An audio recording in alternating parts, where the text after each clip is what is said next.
오늘도 하나님의 은혜가 충만하기를 주의 이름으로 축원합니다.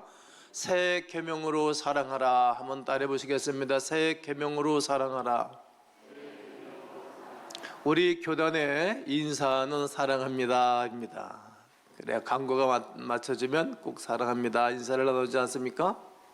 맨 처음에는 이런 인사가 좀 어색했는데 몇십 년 우리 교단에서 이 인사를 하면서 이제 모든 콜센터, 모든 곳에서 고객님 사랑합니다 이런 멘트를 들어본 적 있으시죠?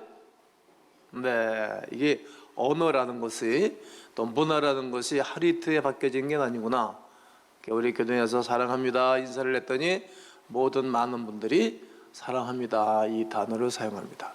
오늘 성경 본문은 주님께서 잡히시던 날 밤 예수님께서 식사를 하실 때 허리에 춤에 수건을 두르시고 제자들을 일일이 발을 씻어주시면서 사랑에 대해서 하신 말씀이 오늘 본문의 말씀입니다.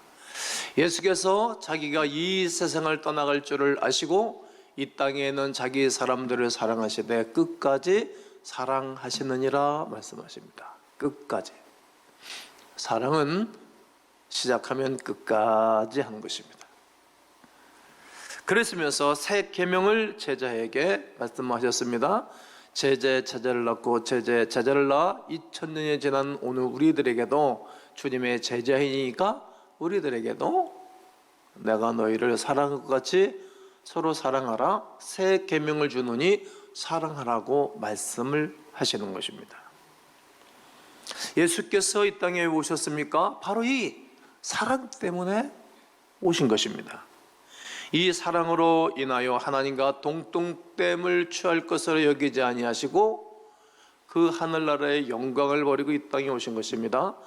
다른 일을 위해서 그리하신 것이 아니라 나를 위하여. 그 사랑은 내리사랑이라고 하지 않습니까? 죄인을 위하여 당신의 백성들을 구원하기 위하여 이 땅에 오신 것입니다.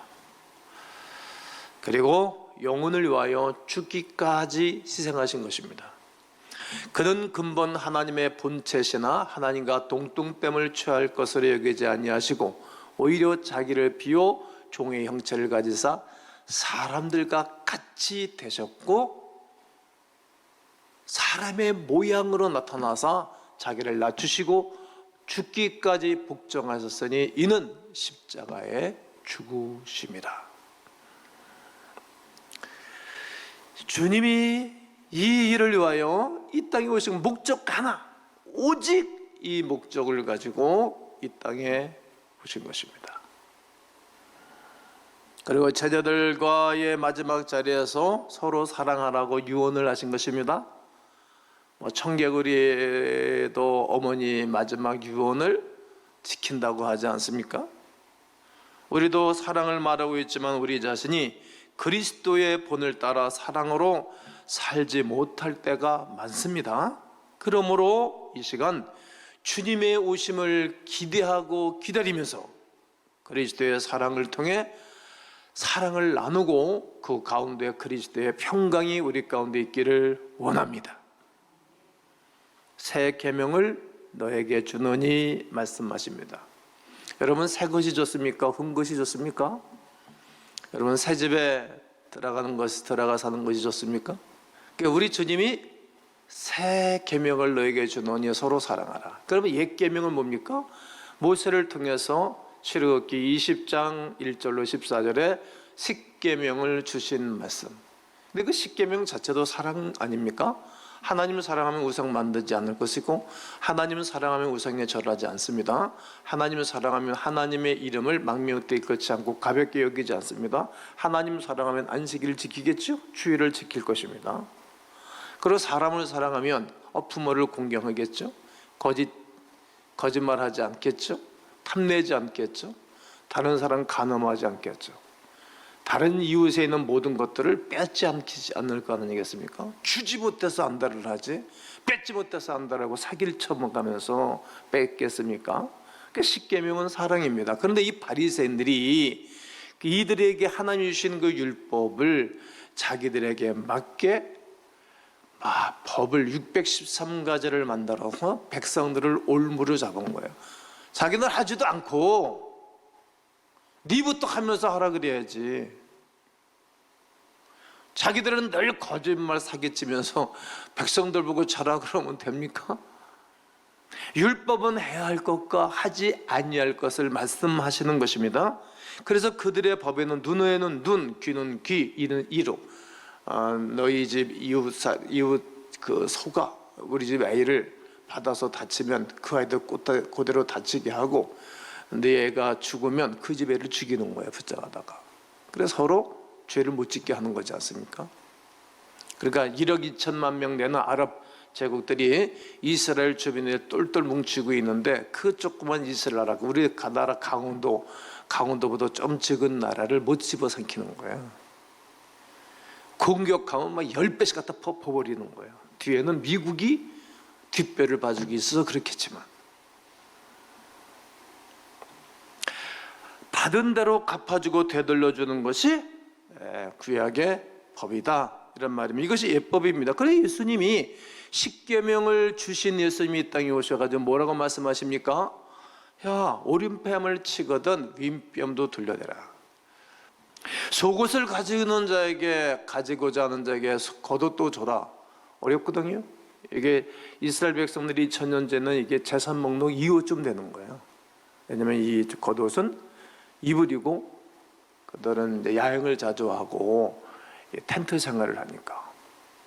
그런데 주라는 거예요. 어려워요. 오리를 가자고 하면 10려를 가지고, 구하는 자에게 주고 꾸고자 하는 자에게 거절하지 말라. 여러분, 거절하는 게 아주 어려운 것입니다. 거절하지 말라는 거예요. 그래서 믿음으로 사는 게 좀 힘이 든 것입니다. 원수를 사랑하라 말했고 너를 박해하는 자를 위해서 기도하라고 주님 말씀하시는 것입니다. 현장에서 가나마다 붙잡힌 여인을 우리 주님은, 야, 나도 너를 정죄하지 아니하노니 가서 다시는 죄를 범하지 마라. 그걸 안아주는 것입니다. 교회의 심, 성도의 심은 실수와 잘못을 끌어안아주는데 심이 있는 것입니다. 이 두 가지 율법 가운데서 나는 지금 어떤 법을 지키고 어떤 법을 가지고 살아가고 있는가? 옛 계명을 가지고 살고 있는가? 새 계명을 가지고 살고 있는가? 우리가 조명하셔야 합니다. 만약 아직도 세상 기준과 율법 가운데에 살고 있다면 새 계명을 주신 예수 그리스도의 말씀으로 나를 바꿔야 됩니다. 한번 이렇게 따라해 보세요. 주여, 새 생명 가운데 살게 하옵소서. 새 계명 가운데 살게 하옵소서. 또 우리 주님이 너희도 서로 사랑하라, 너희도 서로 사랑하라. 한쪽만 사랑하면 여러분 얼마나 인생이 재미없습니까? 어렸을 때 어머니 아버지로 하여금 무수한 많은 사랑을 받고 살았지 않습니까? 나이가 먹어서도 그렇게 사랑을 받아야 되는 것입니까? 칸가루족처럼 말이죠. 이제는 자녀가 부모를 사랑한다고 표현하기보다는 공경해야 되겠지요. 그것이 서로 사랑입니다. 내가 너희를 사랑한 것 같이 너희도 사랑하라고 오늘 본문 예수님은 34절에서 말씀하십니다. 신약시대의 바리새인들과 서기관들은 율법을 제대로 이해하지를 못하고 악용했습니다. 그래서 율법의 참 의미를 퇴색시켰습니다. 율법의 정의란 율법을 가지고 정죄하는 도구로 썼습니다. 정죄하는 도구.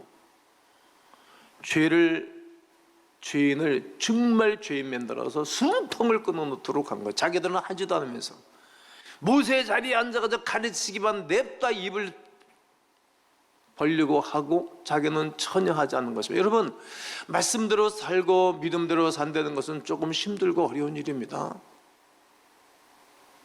사랑하며 사는 것은 적당한 희생과 대가가 필요한 것입니다. 예수님의 사랑은 완전히 다른 것입니다. 예수님의 사랑은 율법을 부정하는 것이 아니오시다. 오히려 율법을 뛰어넘는 것입니다. 사랑하면 이웃에게 해를 끼치겠습니까? 백성들을 사랑하면 나는 병들어 죽어도 백성들을 살려내는 것 아닙니까? 그것이 하나님의 사랑 아닙니까? 죄가 있음에도 불구하고 모든 허물이 있음에도 불구하고 그 모든 것을 덮어버리는 것, 이것이 사랑입니다. 미움은 다툼을 일으켜도 사랑은 모든 허물을 가리느니라, 이렇게 솔로몬을 통해서 하나님은 말씀하십니다. 내 자신이 죽어야 되는 것입니다. 그리스도와 함께 장사 지낸 바 되었는데 다시 우리는 일어나는 것입니다. 그러므로 우리가 그의 죽으심과 합하여 세례를 받으심으로 그와 함께 뭐 되었나니? 장사되었나니. 죽었다 이겁니다. 내가 너에게 새 계명을 주노니 서로 사랑하라는 거예요. 서로 가족끼리도 서로 사랑하고, 사랑을 해달라고 우겨대고 고집을 피니까 문제가 되는 건 아니겠어요? 어느 때까지 짝사랑만 해야 되겠습니까? 함께 사랑해야지. 서로 사랑합시다. 나는 죽고 새 생명 가운데 살아가는 것은 사랑할 때 가능할 것입니다. 예수님이 이렇게 사신 것입니다. 그래 어떻게 살면 너희가 내 제자인 줄 알리라. 모든 사람이 너희가 내 제자인 줄 알게 될 거다. 35절에 말씀하고 있습니다. 제자의 기준이 있습니다. 사랑하는 모습이 있는 사람이 제자의 기준입니다. 서로 사랑하면 내 제자야. 예수님의 제자는 서로 사랑하는 것입니다. 서로 축복하고 서로 관용하는 모습을 보이는 사람들이 예수님의 제자들입니다. 우리에게 당연히 있어야 하는 것이 오직 하나, 사랑입니다. 사랑. 만일 내게 사랑이 부족하다면 신약시대의 바리새인과 서기관들처럼 아직도 율법의 눈으로 사람을 바라보기 때문입니다. 그러면 내 옆에 사람들이 힘들어합니다. 말은 꼭 필요할 때만, 쟁반의 옥구슬처럼 필요한 말을 해야 되는 것입니다. 필요 이상의 말을 할 필요도 실은 없는 것입니다.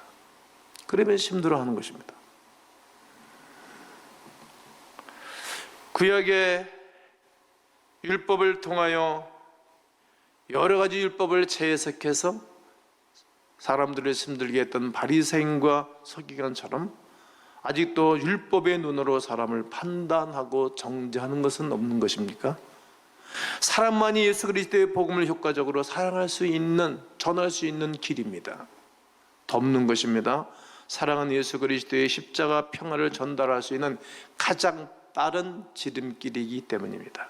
그러므로 예수님께서 죄인된 우리를 먼저 찾아오신 것처럼 이제 우리는 다른 사람을 찾아가는 것입니다. 이 사랑을 가지고 찾아가는 것입니다. 장벽을 뛰어넘는 것입니다. 잃어버린 영혼을 향해서 우리는 그냥 뛰어넘고 가는 것입니다. 영혼을 향해서 달려가는 것입니다. 그래, 옛날에 나도 그랬지. 바울 사도가 바리새파에 속해 있었고 율법주의자였었는데 주님이 그를 부르시사 은혜를 베풀어 주시고 확 변했잖아요. 근데 유대인들은 가는 곳마다 회당을 만들지 않습니까? 세 사람만 그 동네에 살면 회당을 만들어서 거기가 자기들의 문화, 교육, 또 자녀들 교제, 서로 위로를 얻고 말씀을 나누는 곳이 회당입니다. 근데 거기 가면 바리새인들이 자기를 싫어할 것을 알아요. 그런데 바리새인이었던 자기가 하나님의 은혜로 구원을 받은 그 놀라운 하나님의 사랑을 알기 때문에 거기 가면 복음에 대하여 악감정이 있고 자기처럼 못돼 먹은 사람들이 있어서 자기를 공격하고 때리고 오게 가두고 그런 사람들이 있는 것을 알면서도 또 찾아가는 거예요. 자기 같은 사람이 자기를 괴롭힐 걸 알아요. 또 가는 거예요. 가서 예수 그리스도는 우리 조상들로부터 전해 들어왔던 그 메시아다. 너희들이 그를 죽였으나 그는 다시 부활했다. 이분을 믿으면 영원한 생명이다, 길이다, 진리다. 그를 믿는 자에게는 영원한 새 생명을 주시는 복음을 가는 곳마다 전하는 거예요. 오늘 저는 말씀을 다 잘 증거했습니다. 한번 따라해 보실까요? 주여, 새 계명 가운데 살게 하옵소서. 주여, 서로 사랑하게 하옵소서. 주여, 제자로 살게 하옵소서. 이렇게 기도하면서 승리하시기를 주님의 이름으로 축원합니다.